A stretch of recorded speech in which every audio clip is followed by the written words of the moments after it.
All right, let's get to the other side now of the Stimulus 2 job creation plan debate. Our next guest says it's about time Washington shifted its focus to the employment situation. He's Congressman Pete Roskam from Illinois, a Republican. Congressman, I think there is a huge push right now to get another stimulus plan through Congress in December. I'm sure you approve of more jobs, but do you approve of heavy-duty government spending on government jobs to get those government jobs?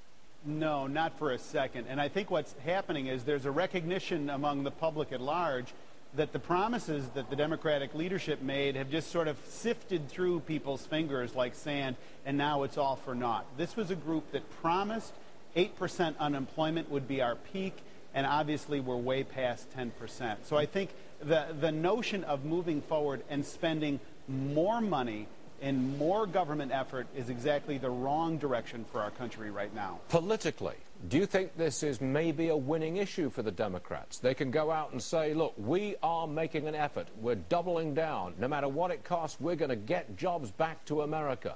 That could be a political winner.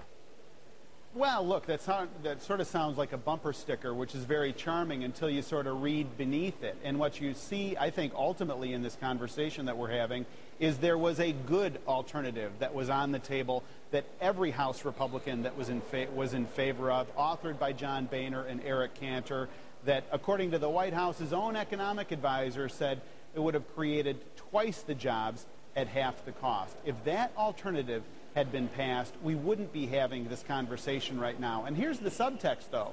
So the Democrats say they're going to spend more money and create more jobs. Where's the money come from? They've now tripled the national debt, incredible burdens in terms of the increasing costs based on Congressional Budget Office numbers. Speaker Pelosi's health care bill, $1.3 trillion that we don't have. Let's face it, they don't have the money to create a new government program, even if they believed in its orthodoxy. At the end of the day, do you think that we will get both some kind of health care reform and a stimulus plan too for jobs, both of them together? What's your political judgment? Is this a possibility?